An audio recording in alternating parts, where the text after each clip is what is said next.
Greg Wyshynski, as we know, and welcome to the program, by the way. The sheet for this Thursday, October the 9th. Glad to have you aboard today. Greg Wyshynski, as we know, is a Devils fan, is a Jets fan, and is a Mets fan. Uh-huh. So is he now a Blue Jays fan?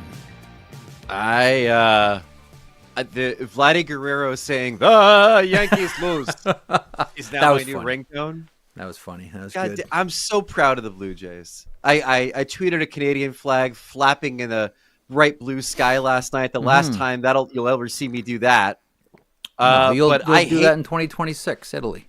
Look, as all the Rangers fans know, I grew up hating the Rangers, and I'm very impartial now as a journalist. So I would never state any animosity towards any of the NHL teams in the league, for they're all my children. But I hate the Yankees. My best friend's a Yankees fan. I've had to endure this shit for my entire life. Do you know, Marek, they threw out a stat last night on the game that I couldn't believe, but it's the truth. The Yankees have won, I think it's 22.5% of all of the World Series ever played.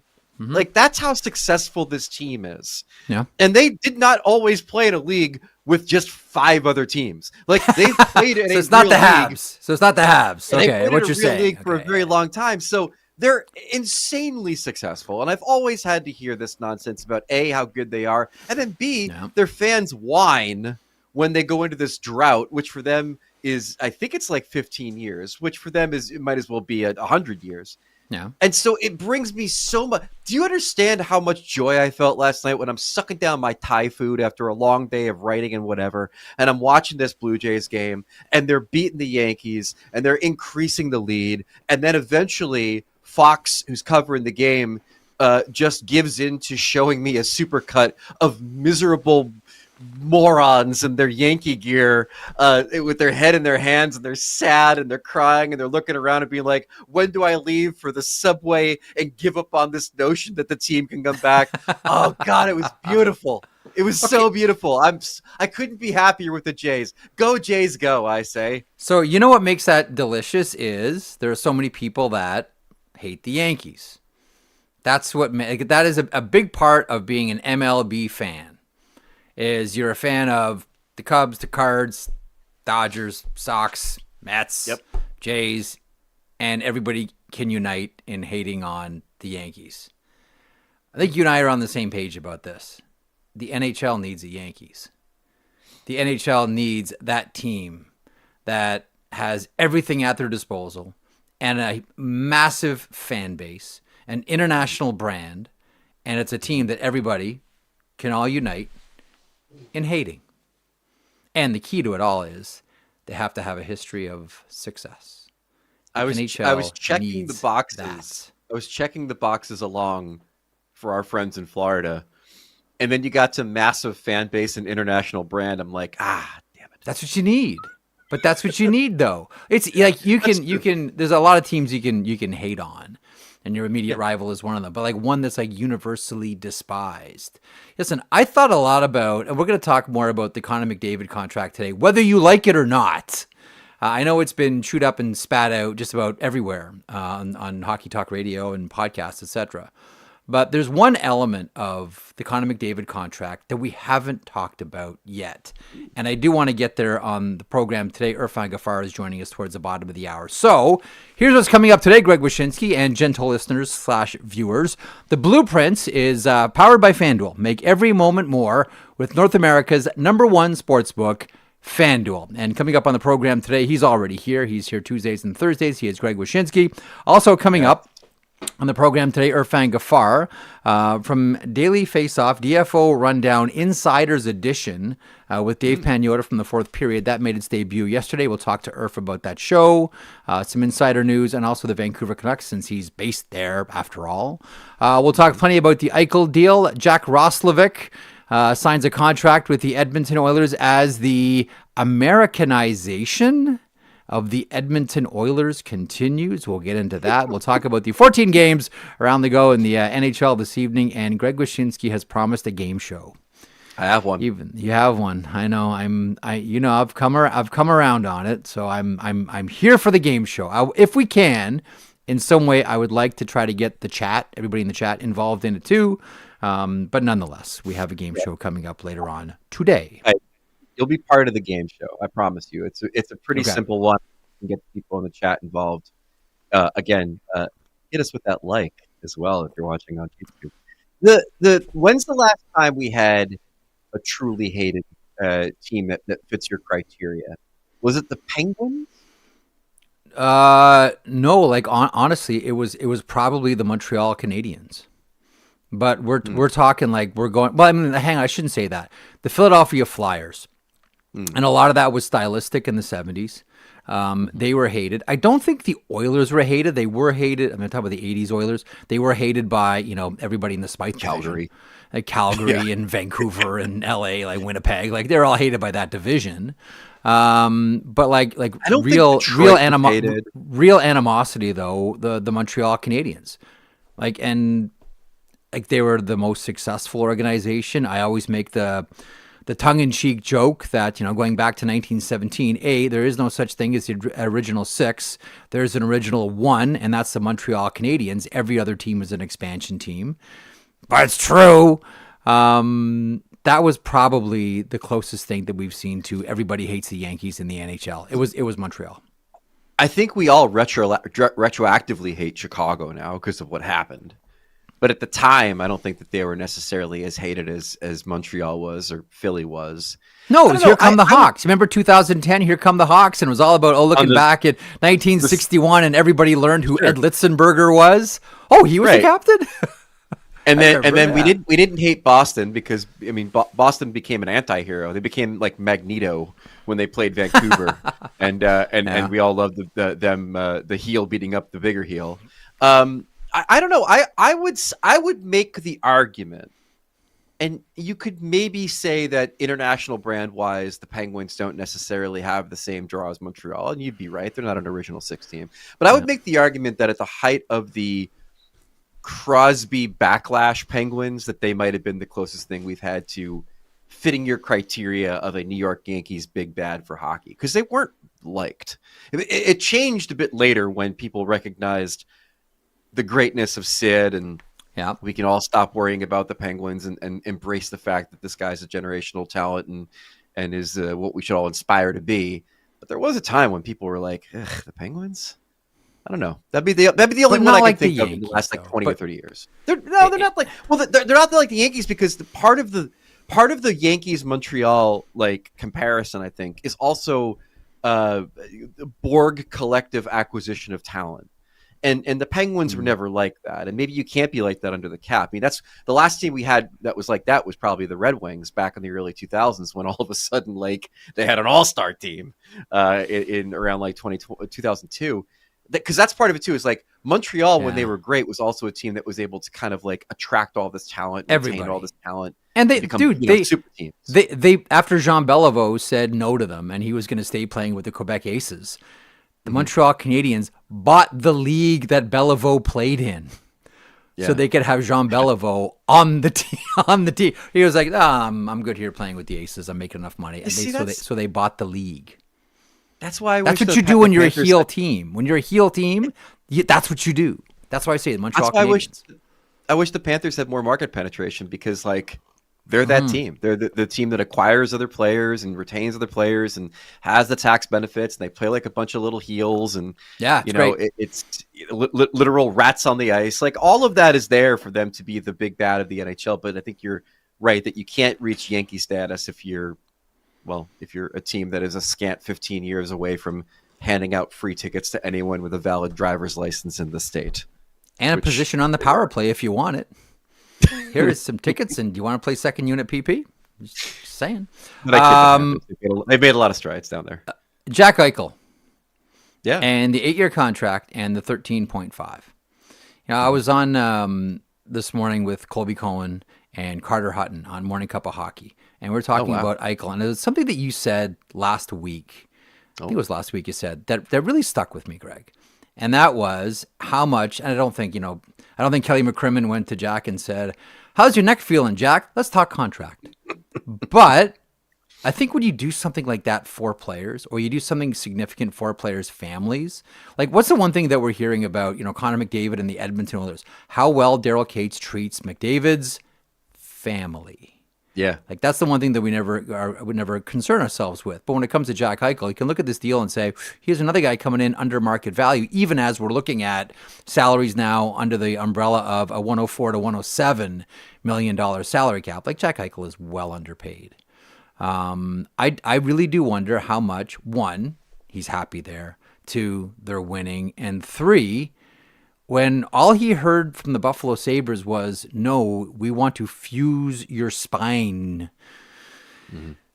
Vegas said, you're in charge of your body. You have bodily autonomy. You can choose to have the surgery that you want so you can play with your kids and tie your shoes deep into your 80s. We will allow you to have. That goes places. That's what we never talk about it. What organizations do for the players off the ice. And I do think the more that I thought about what you said, because I think I just shrugged it off right away, as I normally do when you talk. But that one stuck with me. That one stuck with me, Wish. I think that there's something there. Like there's a loyalty because of what they did for him, the person, not just him, the player. I really believe that. I definitely think so. And reading some of the comments from Pat Brisson, his agent, in the last 24 hours, it was referenced there too. The fact that Vegas allowed him to have this surgery. I definitely think that played into the loyalty that he has to the organization. But I've had a lot of conversations, Marek, with people in the last few days, and especially like after the McDavid contract, about the state income tax thing and how, does the McDavid contract recontextualize that and all this other stuff? Then the Eichel thing happens, and then it becomes a conversation again. And while that will always be a debate about the competitive advantages these teams have, I always come back to the fact that the other competitive advantage is there are beaches in Florida, and that you can have lovely weather most of the year in Nevada, but also have a little chill in the air at times. But when it's not chilly, guess what? Your body feels great in the dry heat. It feels like you're in a dry sauna for most of the day. So like, he definitely likes being there and living there and playing for that organization, and the organization did a solid. So all of that leads up to the contract that he took. But like you said off the top, man, think of the bag the Rangers would have thrown at that guy. I mean, think of the bag they would have thrown at that guy if he reached free agency next summer. He definitely left money on the table in order for them to be a successful team with him there. So we've talked a lot about the lockout of 204.05. How can you not, when the salary cap is going up and Connor McDavid takes a deep discount, the likes of which we just saw? Yeah. I can recall having conversations with people in small market teams saying, with a salary cap where all the money is even and no one can spend past their upper limit. And by the way, you mentioned the Red Wings earlier. Do you remember what their salary cap ceiling was? Like, do you remember how much they were paying when the lockout started in 2004? 92. It was like 92, right? Yeah. I know. And they had to get it down to 39. The league was crazy, man. So the point that I was trying to make to people then was, if all the money is the same, then other things start to mean more. Right? It's not a matter of like, we're going to go sign here. It's not perfect for us, but they're paying me $5 million more than the other play. If you can't do that anymore, and all the money is essentially the same, and it's just a matter of like how we're going to divide it up, other things start to mean a lot more.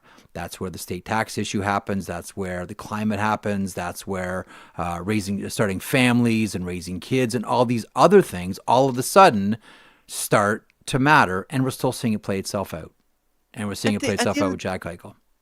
And at the end of the day, what matters most, and Vegas is kind of an anomaly here because they were an expansion team that started with a collection of players they plucked from other places, and then gradually they attracted more and made some bold decisions and big trades and all that stuff.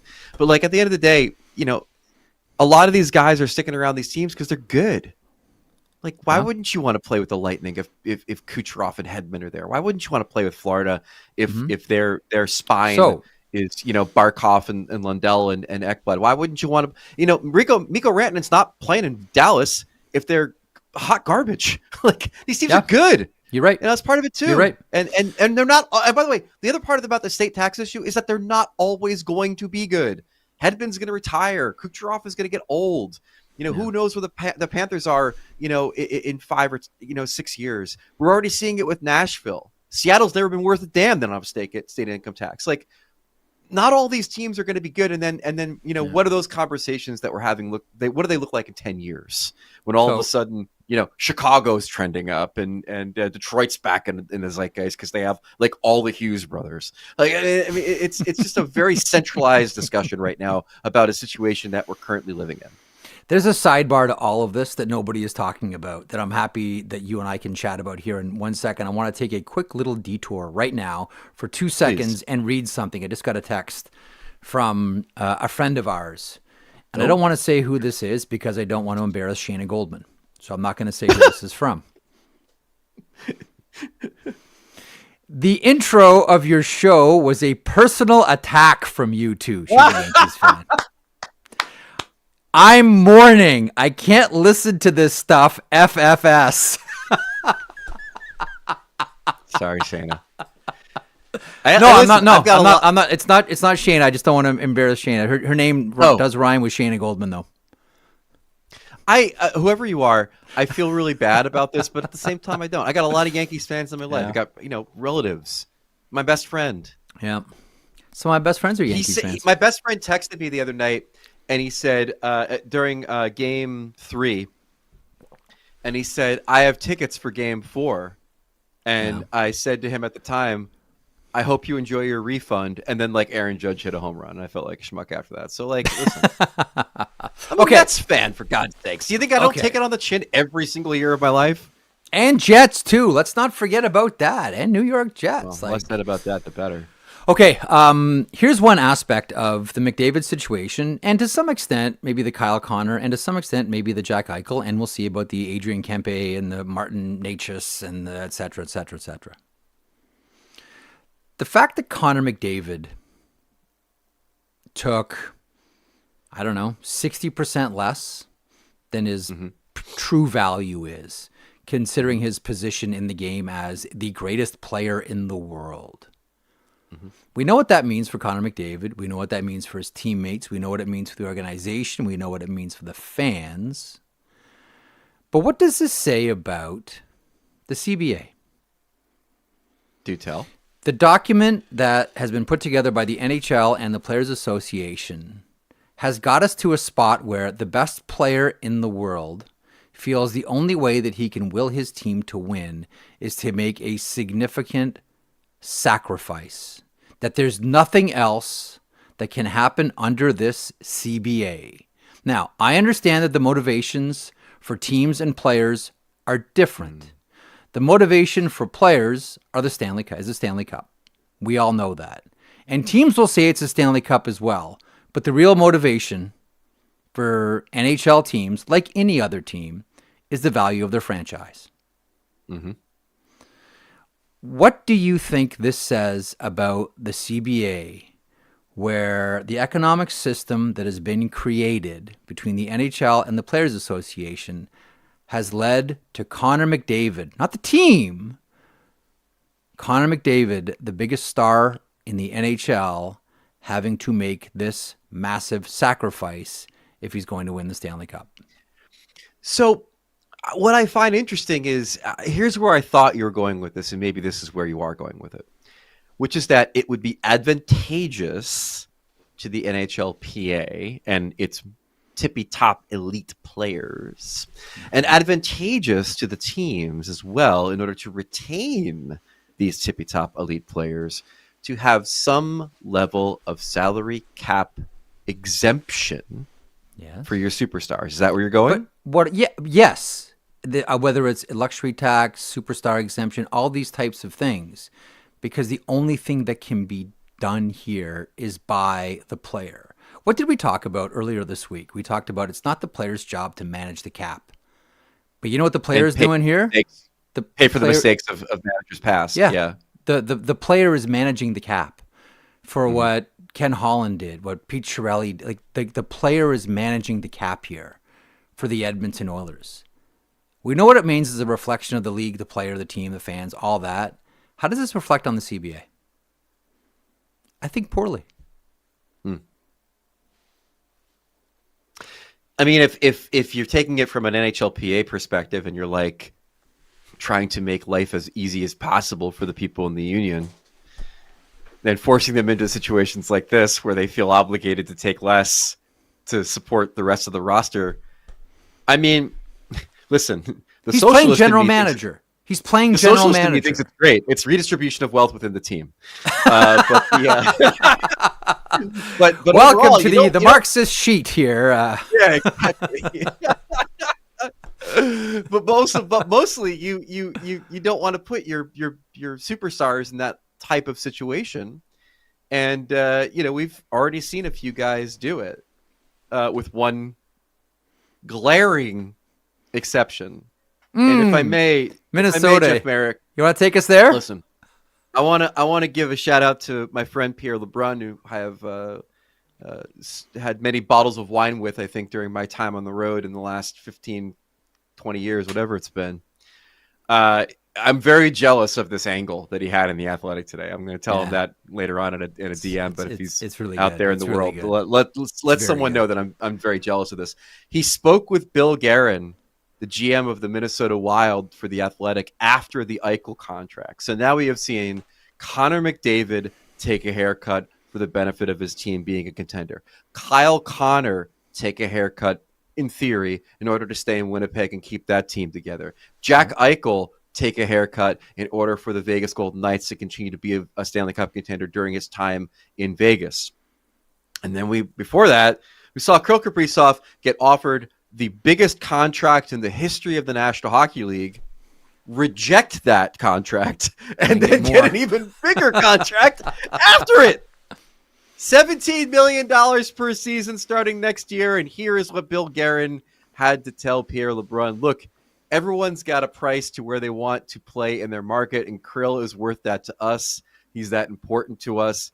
Did he at all regret this contract after seeing Eichel sign? We couldn't take the chance of letting him go. That's great for those other teams, but it's still great for us that we have him for 9 years. And yeah, Jack is at 13.5, and that's great, but Kirill is that important to us. If we let him go or even flirt with it, who knows? The worst case scenario is definitely that he leaves. It's worse than paying him $17 million. Now, where he's right is that it's not his money. It's Craig Leopold's money. If your owner decides he wants to sign the check, then as a general manager, it's your duty to pass the check across the mahogany table to the player and his agent and say, here you go. Congrats on sticking together for 9 years total. That being said, come on, Billy. It's a little embarrassing, isn't it? He's not going to say it, though. There's no way. There's no way. But he has to be, right? He has to be embarrassed that they had to not compensate, but overcompensate his star player, who, by the way, has won jack and squat in this league for his team. Kyle Connor, if memory serves, has gone on longer playoff runs than Kirill Kaprizov has. And certainly hasn't, been anywhere near the Stanley Cup final like Jack Eichel and Connor McDavid have. And yet he's paying him the largest sum of money, both in total contract worth and average annual value in the history of the National Hockey League, while other guys are taking less than market value to stay for just as long. That's got to suck for Guerin. It never goes well when the general manager embarrasses the owner, ever. Like I remember one situation where a general manager had a certain player in place, deal was done, it just needed ownership approval, and instead of staying quiet about it, he said, I've done everything I can, it's up to the big guy upstairs to land this plane, or something like that. Jesus? Trust me, owners don't like hearing that. But this situation is different. But this one's different because Craig Leopold said no one's going to offer him more than we are. Yeah. Like everything lined up here for Kirill Kaprizov and Paul Theophanis, the agent, perfectly. You got the owner saying, we're giving him more than anybody else. Remember when, was it Mario Lemieux that had the contract that if anyone got a contract bigger than his, automatically he got a raise? That in his contract, he had to be the highest paid player in the league. So Mario would skate every day hoping that someone got a bigger contract because then he got a raise. It never works well when you embarrass your owner. It never. I know what you mean. Bill has to say that. You have to say, like, again, like ask any general manager, would you lie to protect your team? If they say no, that's a lie.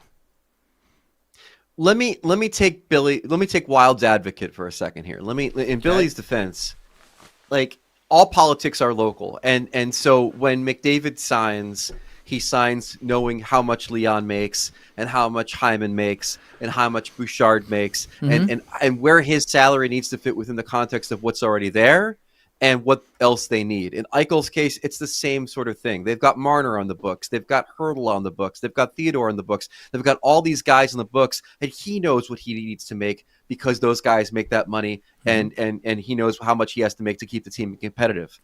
In the Wild's defense, it is basically Kaprizov and then fill in the rest.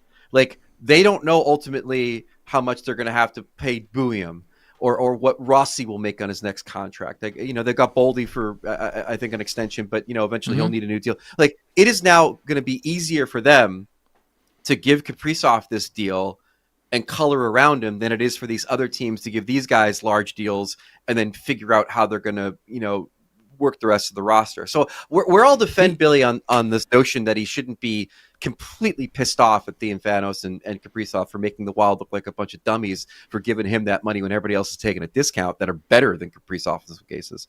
Is that their salary structure and their cap situation is markedly different than that of Vegas or the Oilers. You know what's interesting right now? Right now, with the big bumps coming up for the salary cap, and we're expecting 107 next year. Don't believe the 104 that you read. I'm gonna ask Irf about this when he joins us here in a couple of seconds. Right now, does it not seem to you that teams are less interested in compensation and more interested in just gathering players? In just making sure well, there's a couple of different things. Like when you're in a flat cap, every nickel and dime means something, right? How many times did you hear over the last 5 or 6 years? Money in, money out, money in, money out. Cash has got to work, all that. Right now, with the cap going up 107, then 113, who knows how much more north it's going to be. What's the number with everybody flush with cap space? What's the one thing you worry about? Losing your players, losing your talent, losing your product. Right now, it seems as if, and we'll see how this plays itself out with Martin Necas and Adrian Kempe, etc., go all the way down the list, how much teams, quote unquote, overpay. But when I say overpay, I always catch myself and say, hold on, it's not an overpay in the new system with the new salary cap ceiling. It's not at all. Teams right now very much feel like all they're interested in is making sure they have their players. And then they're going to get around. Then they're going to get around to the like Vegas used to always do this. Like, whatever, take your summer to solve your salary cap, but during the year, pick up players, and we'll sort out the cap nonsense. We'll clean it all up in the summer. And it seems like a lot of other teams, this is the feeling I get early, teams are interested right now in doing kind of what Vegas did. We're picking up and cementing players right now. We're going to worry about the cap stuff. We have room. We're going to worry about the cap stuff in the offseason. We're just collecting players. This was well before the new CBA, but the name that keeps coming up in my conversations around when I was at like Devils camp last week is Toffoli. And that's a guy they didn't want to pay. Yep. And if you're talking about securing your high-end talent in under this cap and using your theory, that's a guy they would pay because now they've been trying to figure out where they can get a Toffoli to play with Jack Hughes since he left.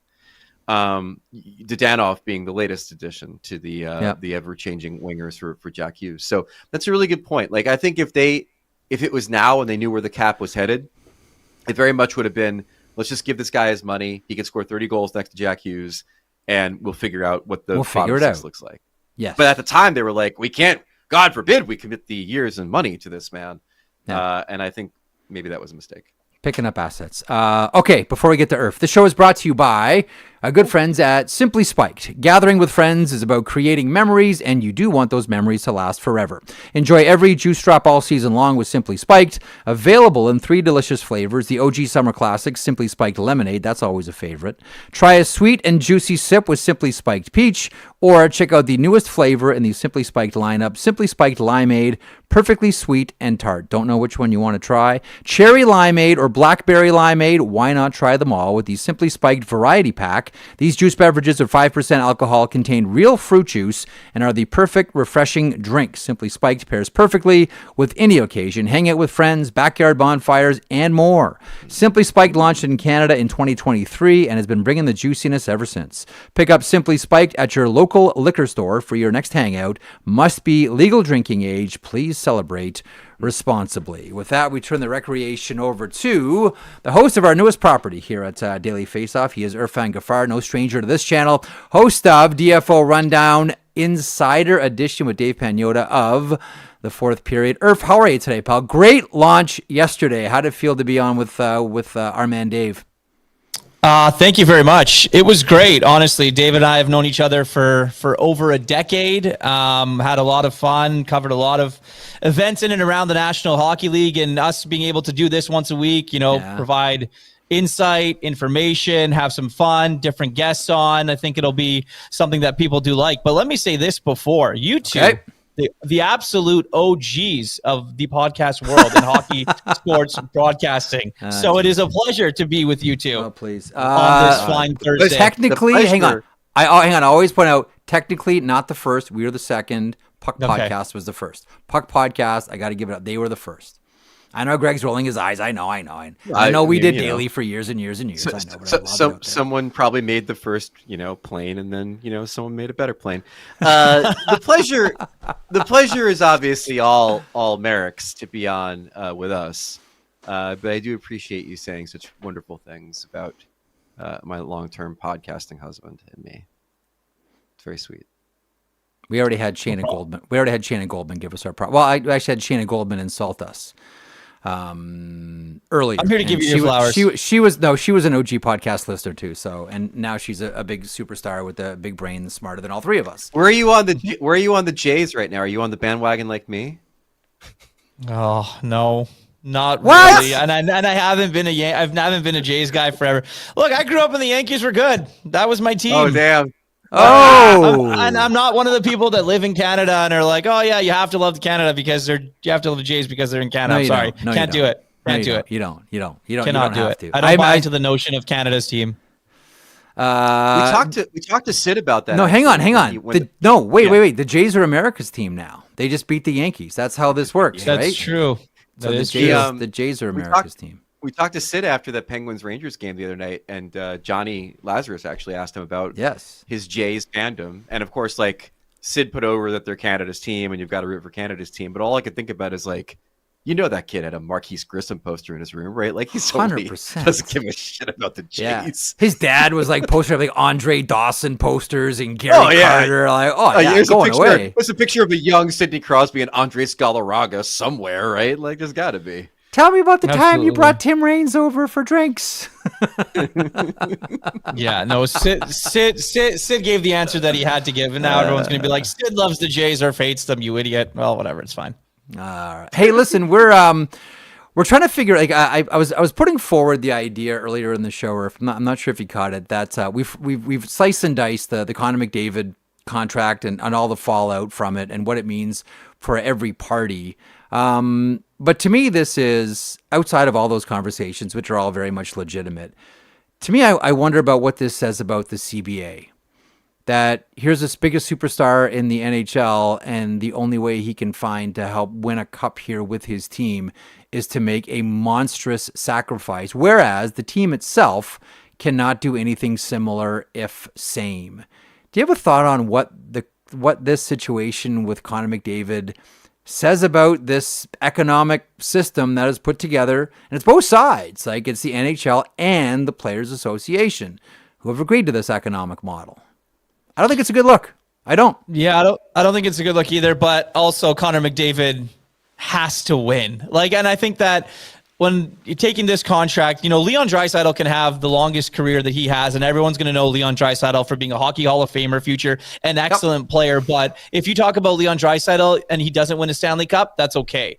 But if you're talking about Connor McDavid and he doesn't win a Stanley Cup, that's an entirely different conversation. He can't sit at the table with Sidney Crosby and Nathan McKinnon and Sam Reinhart at these big events. He just can't. When there's a Team Canada events at the Olympics, Connor McDavid is still a little bit on the outside, and he is an absolutely amazing hockey player, the best that this National Hockey League has probably ever seen for what he can do. And now he's taken to a point where looking at it and said, I'm going to do things a little differently because I know I need to win, and I know what I need to do to help my team win. I don't think we are ever going to see a player of his caliber take as much of a discount as he did in order to facilitate trying to get his team not only to that next level, because they've already gotten there, it's actually finally reached the mountaintop. So he's done his part in saying, okay, I'm going to give you this $25 million for the next couple of seasons after this year, but you got to help me out here. Like, I have done my part. I have given you the ultimate sacrifice in what I'm trying to do here, and now this one's on you. Well, the place that I'm going to turn this over to Greg in a second. Just one point, I was making this earlier. This is what happens. Like, now we're seeing it right in front of us. Yeah. Like what we're seeing is an intersection. Okay. This is the intersection of what happens when a player whose goal is Stanley Cup meets a franchise or an economic system where the goal is franchise value. This is the exact moment where these two things have intersected.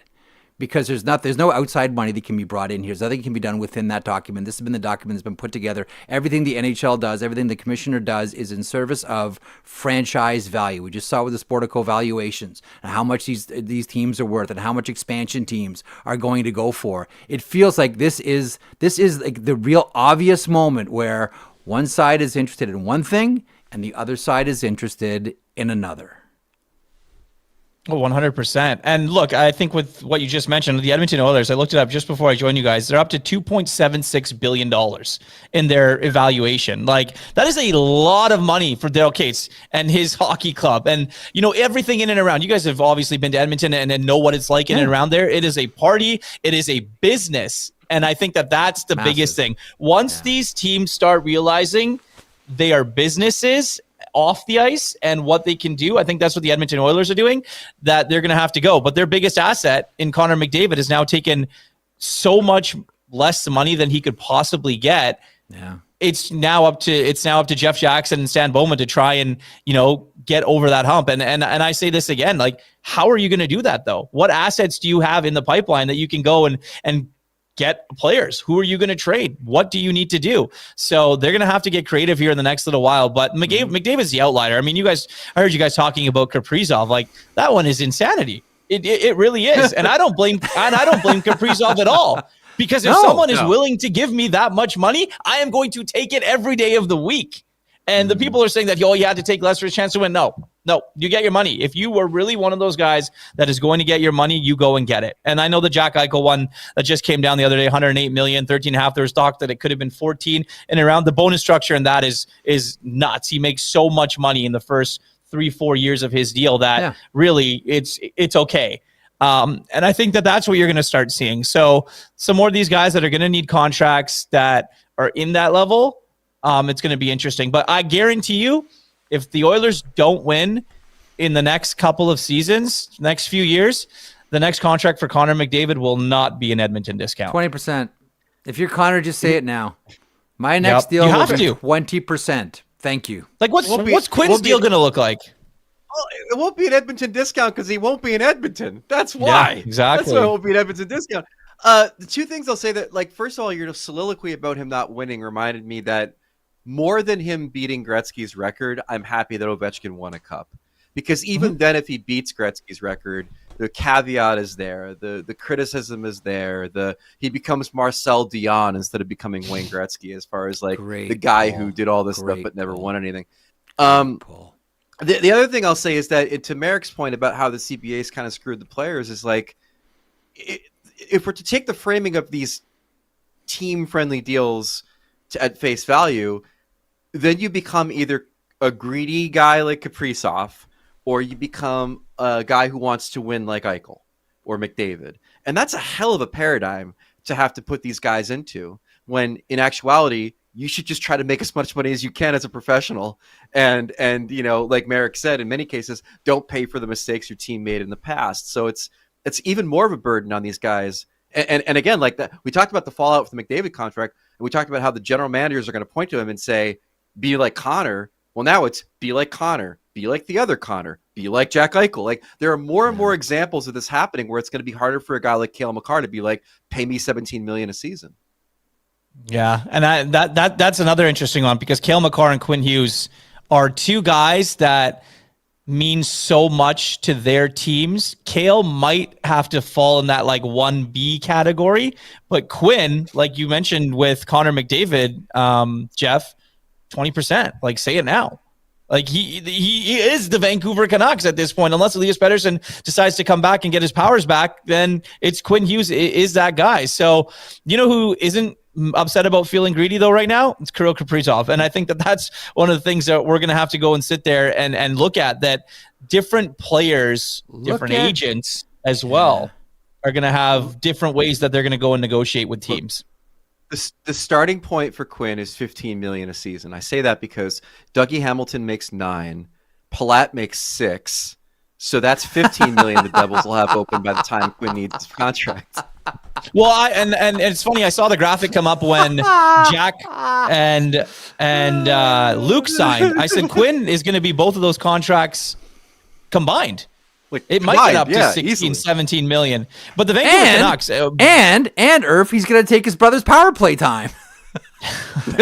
Thanks, bro. It's going to happen in a few. If it does, in fact, happen. I'll tell you what, though. The Vancouver Canucks, from their point of view, are prepared to go to whatever that man wants. And they are not going to pay any. There's going to be no shortage of expense paid to try and figure out what they need to do to get Quinn Hughes re-signed. I mean, they look at what they did this summer. You get Brock, done. Yeah. You get Demko, done. You get Connor Garland, done. And those guys are all very, very close friends. And there's obviously going to be some sort of as the coach. Yeah. Yep. But you know what's what's going to be interesting to me. I said this yesterday, is the recruitment pitch at the Olympics from players to their guys on Teams Canada, Teams USA, Teams Sweden, Teams Finland, all of these teams that have guys on expiring deals, or maybe a team's in a really bad position come the Olympics, and you look at the trade down and say, well, why not? This isn't tampering. We're just having a conversation in the room. Why don't you talk to your agent when you go back to Pittsburgh? Or why don't you talk to your agent when you go back to your certain city? And there's going to be a lot of that coming up over the next little while. Are you talking about Tage Thompson? Just say the name. Just say the name. No, I wasn't. Are you talking about Tage Thompson? I was talking about, I said Pittsburgh for a reason. Oh.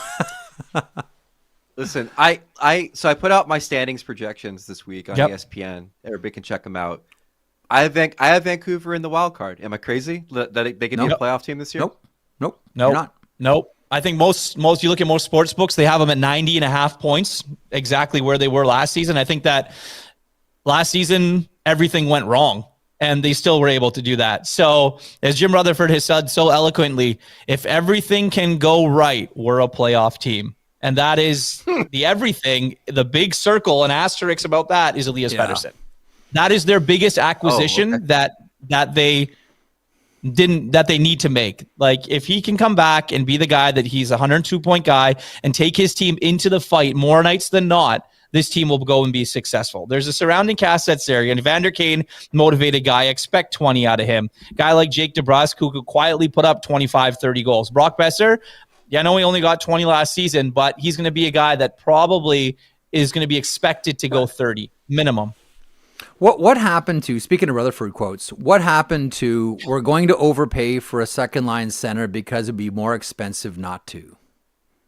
Where is the overpayment on the Canucks asset list that they can find? What I'm saying, like that was the quote from Rutherford. Like, it would be even more expensive not to get. Now, like I said, the interesting thing about the Vancouver Canucks to me is everybody you wanted to look good in the preseason looked really good. Yeah, like Braden Coots looked good, Philip Hedl looked good, right? Victor Mancini looked good. Like, go right to Jonathan Lekkerimaki. Like, everybody you wanted to look good looked good. Now, is it legit? Is it a mirage? Is that fool's gold? We don't know. We're going to find out, but there was a lot of talk about a second line center. I know they're not the only team, but usually when Jim Rutherford starts throwing it around, especially as definitive as that one was, I was just kind of surprised where it's like, you know what? We're just going to make sure that Filip Chytil stays healthy. And Chytil looked good in the preseason. And Chytil looked really good. But there was a lot of talk about a second line center. That's the biggest thing, is if Chytil can remain healthy. And I know that Jim Rutherford said that they wanted to go and look for someone that they're still looking to improve. And then you come out and see what Adam Foote said, where he said that the team's comfortable with Filip Chytil as their second line center, and Braden Coots obviously doing so well and earning his spot on this hockey team at 18 years old. Let's not, diminish anything that he did in the preseason here, because he deserves to be there. Teddy Bluger's hurt. He's going to be out for probably another week. Picked up a knee injury, I believe it was in the preseason. So there's another guy, and you hope that you can get something out of Aatu Ratu. But the center ice is thin, right? Especially if Elias Pettersson is not that guy. And for the Vancouver Canucks going and being comfortable in that spot, I can't imagine that they are. I can't see a situation where Jim Rutherford said that I really like our center ice depth right now. And Patrick Alvin is saying the same thing. And Adam Foote saying the same thing. Now, if they get off to a good start, we have seen this management group not afraid of making moves. They went out and got Nikita Zadorov that year. They were really good. And then they went and got Elias Lindholm. Like, they aren't afraid to pull the trigger on big moves if they can. That all depends on what this team's able to do. I think that there are some gettable games early in the season, but right around American Thanksgiving is usually where I look at it and say, what type of team are you? If you're hovering right around that playoff bar, can you be a team that's good enough to get over the hump around Christmas? Or are you going to be another team that's just fighting for your playoff lives? Or as Greg would call it, Thanksgiving. Right, Greg? Yeah, Thanksgiving, indeed. We got ours this weekend. Wow, time flies. The last one for me. How do you handicap the Western Conference? Are there teams that you think have a higher ceiling than have been predicted early on? Are there teams that you think have been overhyped that won't meet the moment in the West? Oh, it's going to be interesting. Look, I always look back and look at the Edmonton Oilers. And, with all the talk about Connor McDavid and that team, is 2 straight trips to the Stanley Cup Finals, is it too much for the Edmonton Oilers? What can you do to get there for that third year in a row and then eventually win it? And I think that you look at that team and say, are you built that way? Is your goalie going to hold up? Is your D-core going to hold up? Is your forward group going to give McDavid and Draisaitl more? I know Hyman's out and he's going to be rehabbing for quite some time, at least another month, not ready until November, obviously. So he gets another month of break. But I look at the Edmonton Oilers and say, do they have enough juice in the tank to get there for that third year in a row? And I think that for the Western Conference, when you go and kind of handicap it that way, are the Oilers the team? I love the Dallas Stars. I think I made a pick at Mikko Rantanen, and I think that he can win the Art Ross Trophy. I think that he's going to get so much power play time. Wow. That guy's going to play a lot of hockey for that team. I do. I really do. I like the way that team looks, and they're a team that's going to add. I think that they're a team that's looking to add. There are a couple guys that only have Dallas and Vegas on their no trade clauses that are up or going to be up and on really bad teams right now that could potentially be on the move. So it's going to be interesting to watch the Dallas Stars this year. If the Vegas Golden Knights are going to be Vegas, we talked about them being competitive all season long and having to remain competitive. And the Mitch and Eichel 1-2 Batman and Robin punch is going to to be watch. Oh, and that line, I know they lost last night, but that line's going to be problems, man. They are so It's going to be awesome. Barbashev and Eichel. That seemed like a very specific statement you made about players who would either only go to Vegas and Dallas. He's talking about Rasmus Andersson. Is there any? He's talking about Rasmus Andersson. That's true. And he's talking about Rasmus Andersson. You're right. Okay. Well, there's another one too, but just plays in the East. But yeah, no, it's one of those things. You look at you look at some players that are willing to only go in certain places, and teams that know that, and their current GMs that know that, and it's going to be difficult to make moves. But at some point, your team's going to find itself out of the playoff picture, and you're going to have to be left with making a move to try and savor some sort of asset for your team. Let me close on this one. What's that? Go Wish. To figure out who that player is in the East that he's talking about. I know. I'll text it to you. Good. You just lobbed a Rubik's Cube into our podcast here. This is does his name rhyme with Tage Thompson? No. No. How long is he going to stay in Buffalo for? Like, what's the talk about him? What do we think happens with the Buffalo Sabres? With Tage Thompson, that's the one guy that I was sort of circling. If things go like the wheels fall off the wagon again with the Buffalo Sabres, that's the one. And I'm not saying that his mind is already made up and he's marched into Kevin Adams off. No, nothing like that. But that would be Rasmus Dahlin is the captain. I'm sure he's not exactly thrilled about it if it goes sideways again. But if it does, I could see Alex Tuch punting and maybe ending up with the Edmonton Oilers, and I could see Tage Thompson saying, maybe it's time here, because like how long can you just surrender year after year of your career? You know what I'm saying? Like and prime. And let's not forget, too, after Nason caught Thompson last year and everybody did elevator practice on his team and no one did anything, that still resonates with Tage Thompson. He mentioned it on the Cam and Strick pod. Like, you could tell he's still bitter about that. That didn't exactly leave him with the best of all possible feelings. Did you see the smile on Jeff Skinner's face when he finally got to play in a postseason game? Yeah. It's a good point, too. Exactly. How long do you want to be outside the playoffs? Yeah. Let me close with this one. I'm not sure if you watched both, but the two LA Kings teams that I saw in the last couple of days look profoundly different. They could not, like, I swore like the puck had corners when it was on the LA Kings stick in that game against the Colorado Avalanche. And then last night against the Vegas Golden Knights, they looked fantastic. Well, the first team was awful because of the helmets were terrible on those third jerseys. I'm sorry, I can't go with the. I know you want Matt Black. Everybody wants Matt Black. So cool. I know. Yeah. When are we doing the LA Kings old jersey with the Vancouver Canucks white, the beret jersey? That just do that and make me happy. But no.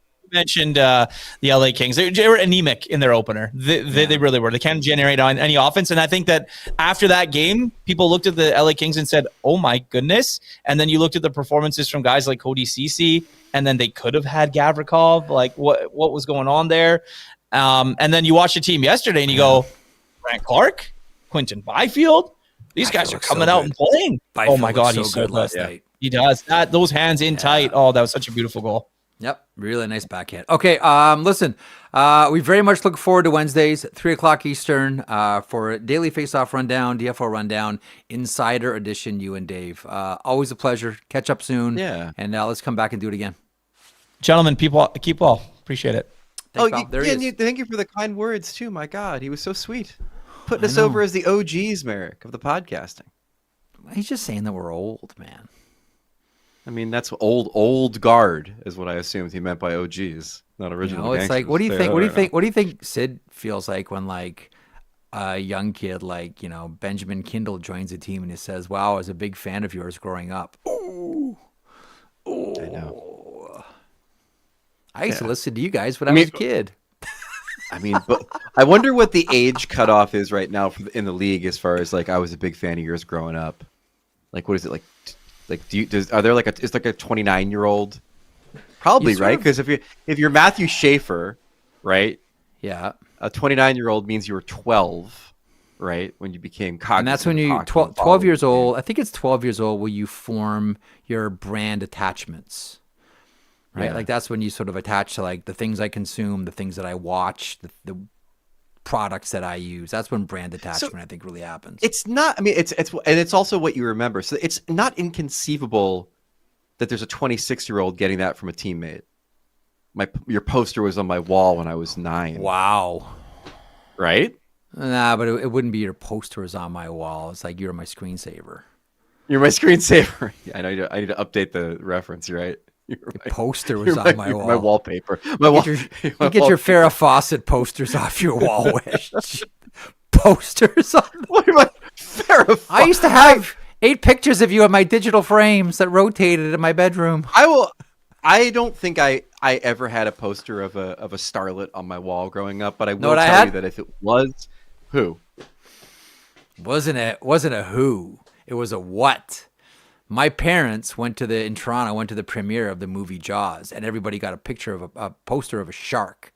that was like about to chomp. It wasn't like the Jaws poster itself, but it was like an actual poster of a shark about to chomp someone. It's a beautiful, great picture.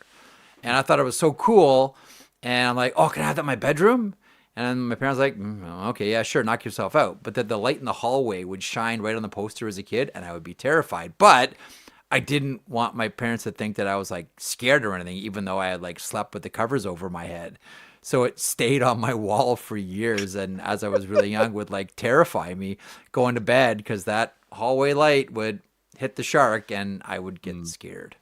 See, I thought you were going to tell me that you had a picture of a starlet on your wall before there were talkies. Someone who was back. Honestly, if I had the female lead from Battlestar Galactica, whoever that was. If I was going to have anything on my wall, it would have been from probably the Sports Illustrated swimsuit editions. That was the zeitgeist for me. So like your Kathy Ireland's or your Sidney Crawford. Great eyes. You know, man. I was always the best eyes ever. Man myself. Who? Kathy Wow. Ireland? Yeah. Holy, hold on. Wow, I haven't heard that name in forever, but all I can think about is those eyes, those deep, piercing green eyes. Okay, anyhow. With that, we want to get to our game show here. Yeah, which you have curated for us. But first, are we going to do stat of the day before we get to the game show? Or we can do game show first, Zach. You're conducting things. You're playing the keyboards back there. Game show first. Game show first. Before I go to our friends at Zach, Uber Eats, the app that feeds my children. So, Zach, Quizmaster Greg has a question for you, which is how are we facilitating this? Are you putting the question into the chat before I Ask Marek? Or what is the deal? Yes. Here? I'm going to let you introduce the game, the concept, and I'm going to put in one question, let the chat answer while you ask Marek. And then by then we should have answers. We're really testing cheating. This thing out in real time, and this is on me if it fails, so I'll own that. But I think that's the best way to do it. Yeah, it should work. Scout's Honor in the chat. These are easily acquirable answers. So Scout's Honor in the chat. Marek, as you know, the 2025-26 NHL season is the 20th anniversary of the Shootout. Ooh! All of the NHL 2.0 rules are experiencing the 20th anniversary season. I know, I just thought about this last night because we had two of them last night. And the Shootout has turned 20 years old. Happy birthday, Shootout. We can probably chew this up for a number of episodes later in the season. There's less going on. Can I go Grandpa Jeffy on this one? They used to have shootouts a million years ago in the NHL, and they used to have things which called stationary penalty shots, where you would stand and take a slap shot from somewhere, either on the blue line or in the slot. We will discuss this ad nauseum as we talk about the anniversary of all those rules. But today I wanted to celebrate the Shootout by playing a little game called Shootout or Crap Out. I'm going to give you two players. You tell me which player has more career shootout goals in the National Hockey League as UC Jokinen. Number 9. UC Jokinen. My answer to all these is going to be UC Jokinen. Okay, there are 8 questions, or maybe more than that. I maybe got a little crazy on this one. But here we go. Let's start off with the two GOATs.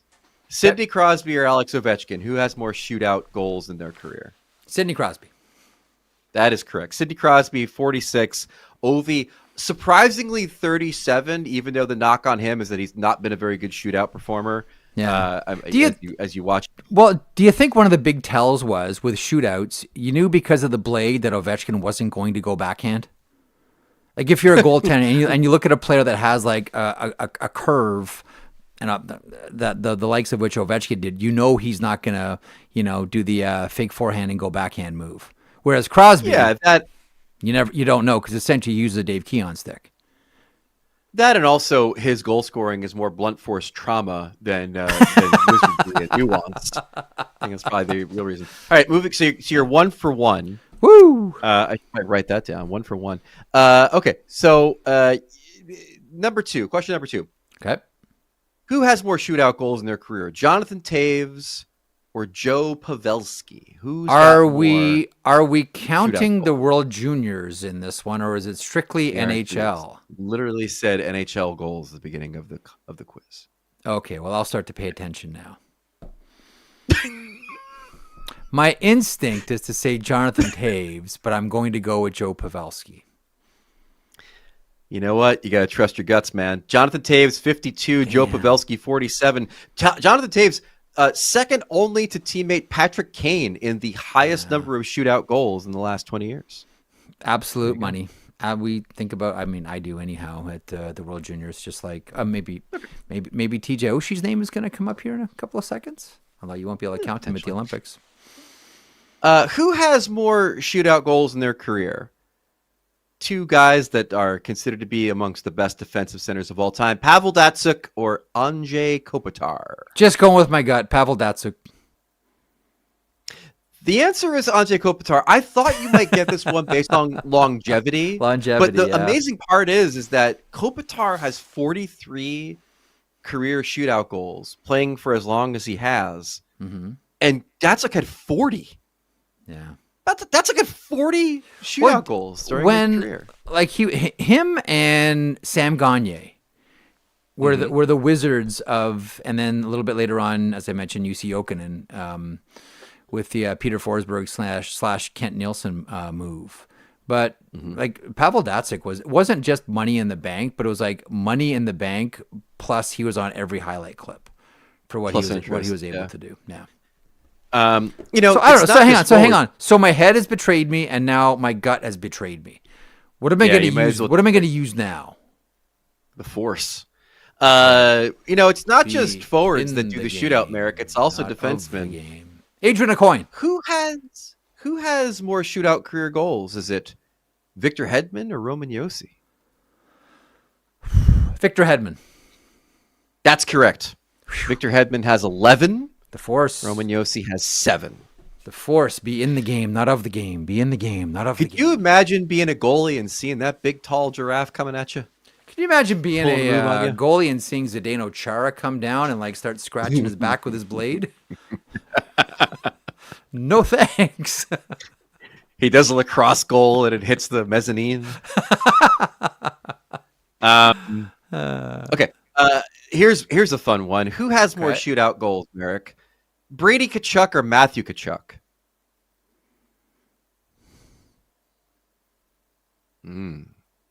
Stumper here. Based on time in the league, I'll say Matthew Tkachuk. That's correct. He has 9 on 26 shots. Brady Tkachuk, here's an interesting thing. He's only taken 8 shootout attempts, and he's only scored once. I would think it would be much more than that. There you go. Are you allowed to body check a goaltender in a shootout? So that would count with both.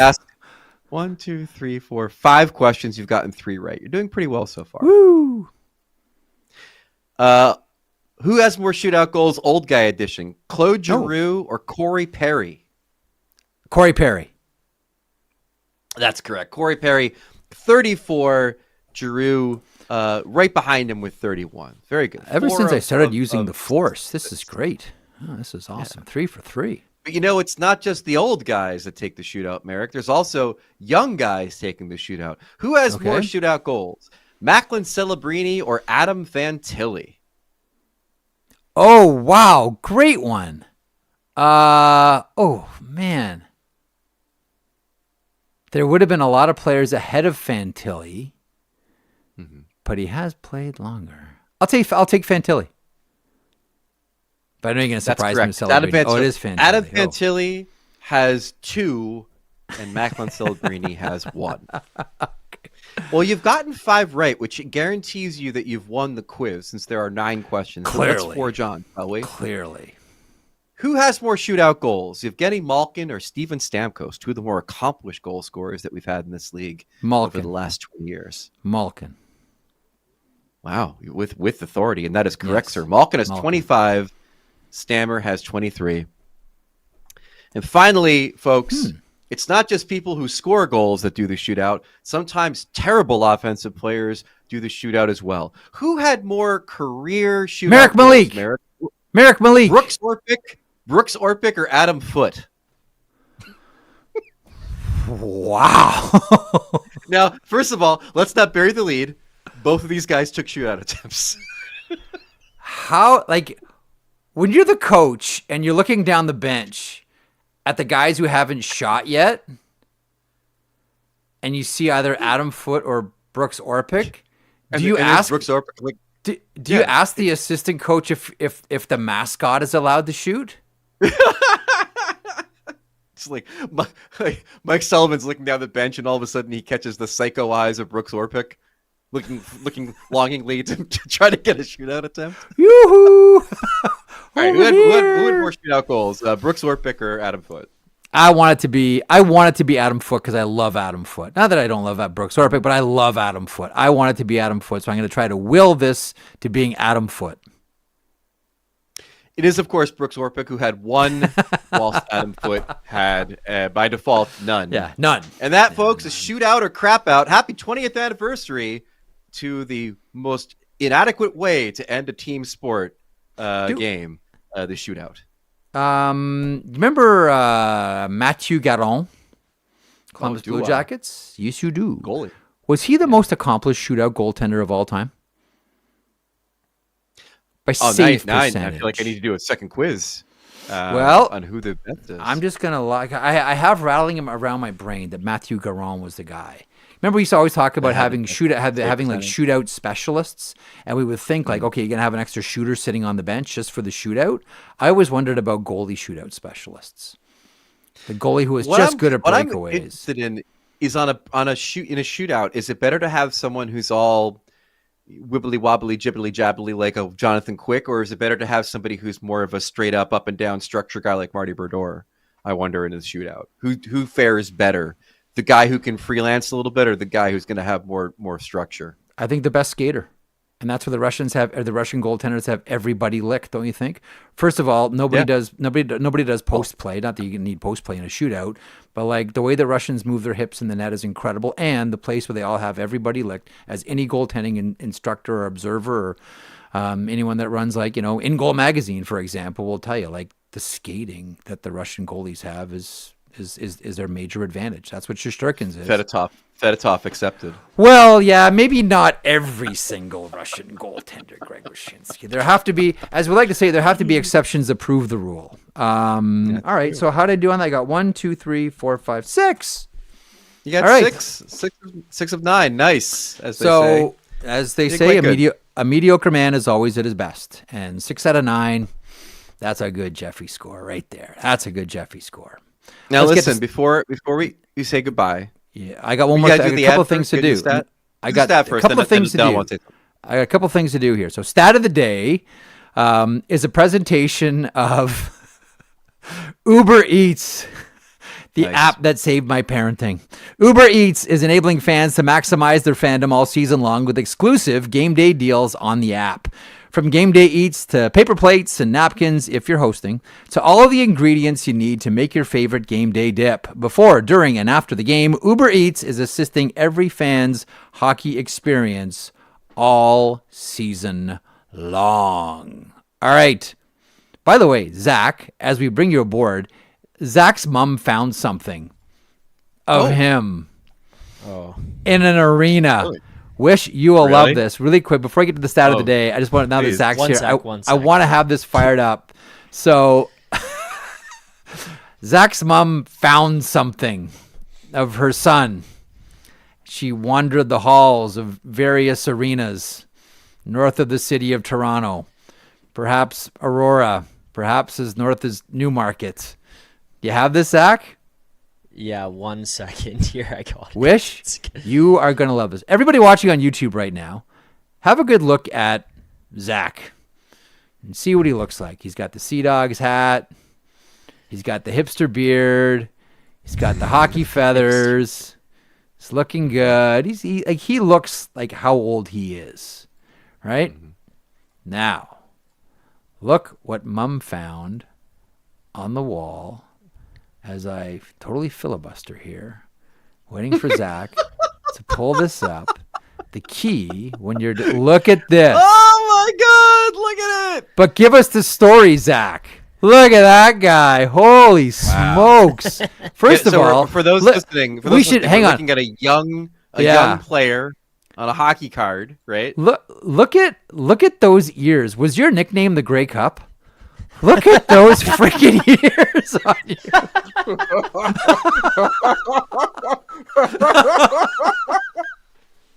Wow. Wow. That's awesome. Oh, look at him, all full of hope, all full of optimism. Oh my! What's the story, Zach? Tell Wish and our listeners/viewers.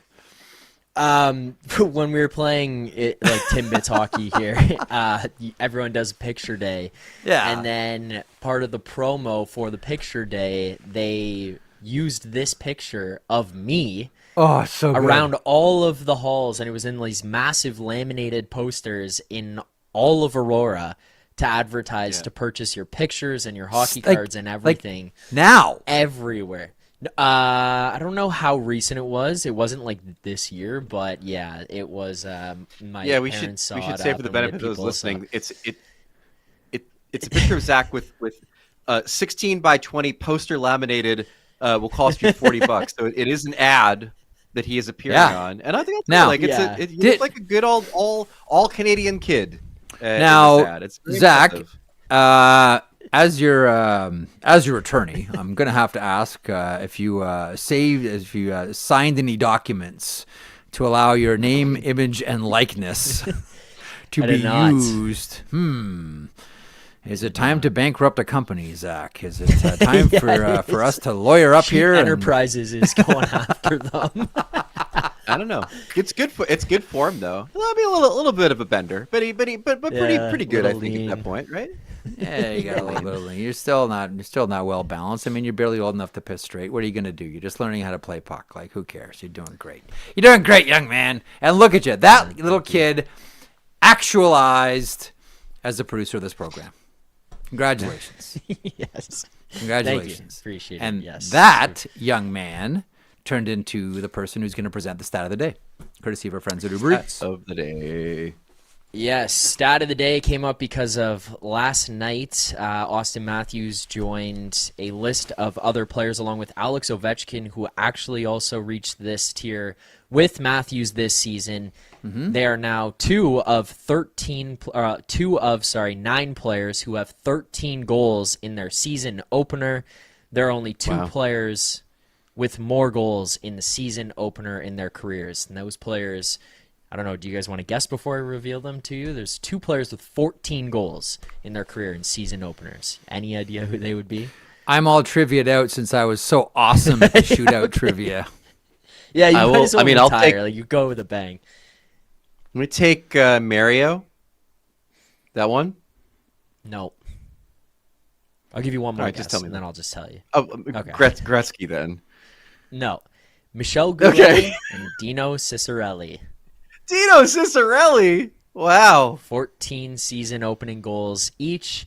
The list of players that are tied at 13 goals would be Okay. Cam Neely, Alex McGillney. Okay, Yeah. but here's the difference. If you take the total distance of all of the Dino Ciccarelli goals, it would probably be about that.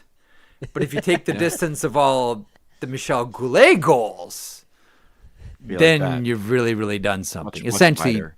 Dino dined out in front of that. He paid the price with his body, but he dined out in front of the net with like 2-foot putts, That's fine. which is great. They don't ask how. All right. Dave Andrechuk, Tim Kerr, Holmstrom, Mike Knuble. Mike Knuble. There's another great one. Yeah, good pull. That's a Zach good Hyman. one. I still remember who was it? Was it Brian Giunta? Who, since the question is about Austin Matthews and season debut goals, do you remember Brian Giunta's tweet on that Toronto-Ottawa game where Matthews had 4 goals? Do you remember Yeah, Giunta's he was tweet? the one who put out the "Welcome to the beer league." Welcome Welcome to our beer league. That's really funny. Which was awesome. Yeah, I that's a miss good Brian Giunta. He's really good. All right, great stuff, Zacharoo. Did you have anything else for us, Craig Wyshynski? You had one more thing before. I do. I the boys know this, and I'll share it with you. I will not be around for the next couple of weeks because Monday is when my wife Ruby and I expect to have another child. Woo! And that child yes. will be a male child, my first boy, and that is Congratulations. that is a whole figured out how to raise daughters. Got to now learn how to raise a son. But yeah, Monday's supposed to be the day. That's will undoubtedly come earlier because I'll be at Comic-Con and I'll get a frantic call from my wife and I'll have to get out of my Deadpool cosplay to rush to the hospital. Or maybe I won't. Who's to say? But boy coming Monday. We're very excited. Awesome. So I'll be hopping off for a little paternity leave right at the start of the season. Just make sure he's a right-hand shot. Remember, if he starts to swing with the left, no, you want right-hand shots. We add 15% to the contract, and congratulations as your as your family grows. This is an exciting time. Now, you know what happens by the time like the third kid rolls around. They get all the benefits of like my parents have been through this before, so they get left alone a lot. There's a whole lot of they do figure it out on your own. They do, and they also I've come to learn because there's such a small age gap between Iris and her brother. He will be wearing a lot of hearts and shit like that. We're not going to buy a bunch of dinosaur stuff for this kid to sleep in. He will be sleeping in frilly little heart shit, and he'll like it. He's just going to be in our house. We're not going to put him in a stroller with that stuff on, but to go to bed, congratulations, You got a unicorn on you, kid. Yep, that's right. Mommy and Daddy need their vacations, so guess what you're wearing to bed? That's right. We're not going clothes shop. But listen, congratulations on behalf of all of us here at Nation Network and Daily Faceoff. Congratulations, Greg Wyshynski, for your ever-growing family. Thanks for the game show, too. Thank you. A lot of fun. You be good. All right, take care. There he is, the one and only Greg Wyshynski from ESPN.com. One more bit of business here. The sheet is powered by FanDuel. Home of the same game parlay. Make every moment more with FanDuel. FanDuel, proud to connect fans to the major sports moments that matter to them. Zach, we're back at it now. Now hockey's really back. You know, the first 2 days of the season, there's like, oh, there's 3 games. That's cute. Oh, there's 4 games. 14. Yeah. Sit down, iron the couch with your ass, and watch hockey games. 2 nights. 14. Well, I saw our guy Liam from Oilers Nation Every Day tweet out, and I thought it was pretty funny. That I was debatably going to use it as stat of the day. I think there's 14 games today, 0 games tomorrow. I think it was 13 or 14 games on Saturday, something like that, 1 on Sunday. I thought that would have been a funny stat. We've started the season, and then all of a sudden we're hit the brakes hard on Friday. But, 14 games here today. The one that I'm looking at, one in particular, is the Islanders-Penguins game, as the NHL had tweeted out Matthew Schaefer, which is kind of – these are one of those ones where it's like I always make fun of the baseball stats. Like, this pitcher is 2-0 on days where it's 26 degrees and the roof's partly closed and starts at 107, like that kind of stuff. Yep. Matthew Schaefer will be the youngest number 1 overall defenseman to make their NHL debut. It's not that niche, but it is a couple caveats in there. At 18 years and 34 days. So the New York Islanders tonight against the Penguins on the road are favored against the Penguins.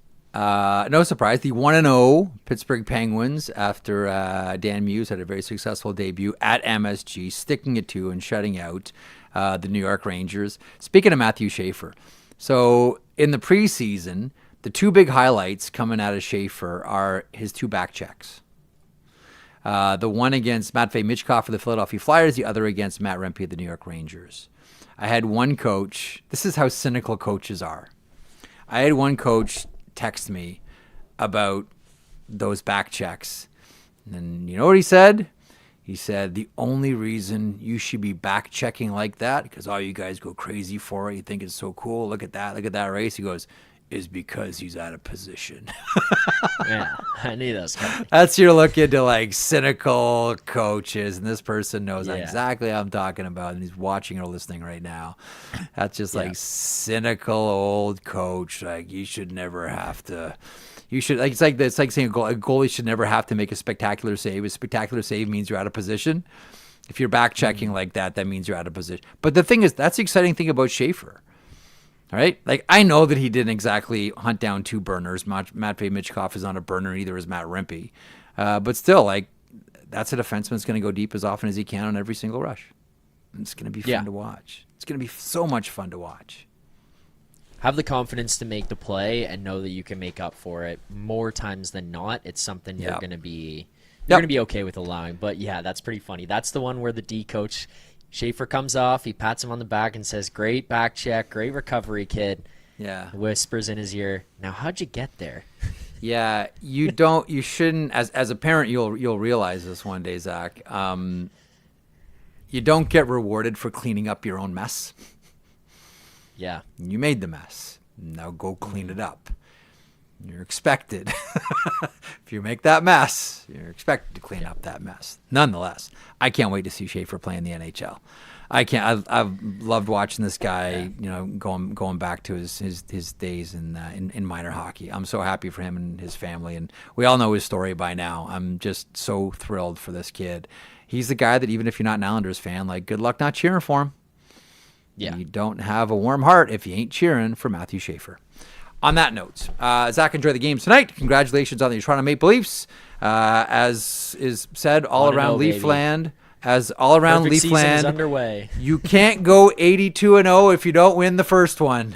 And you won the first one. I stole that line last night. Oh, did you? Yeah, you said it yesterday or 2 days ago, I think. Yeah, and with the Penguins. Yeah, that's stolen if they win. Oh, I'm taking that. Thank you. It's okay. Greatness borrows, genius steals. Enjoy.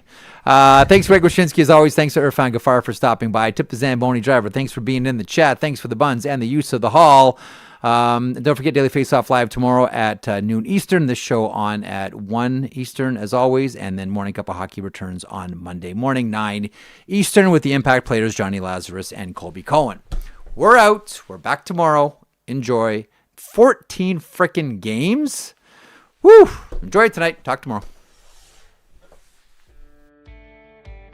Jeff Marek along with you. Hope you enjoyed the program today. If you did, or maybe even if you didn't, they can't all be gems, folks. Please hit the subscribe button. Also, a reminder, every morning, 9 a.m. Eastern, Johnny Lazarus, Colby Cohen, I call them the Impact players. You might know them as a tandem that makes up the Morning Cup of Hockey. Also, DFO Live at noon Eastern. This year, your host, Tyler Yaremchuk, alongside Carter Hutton.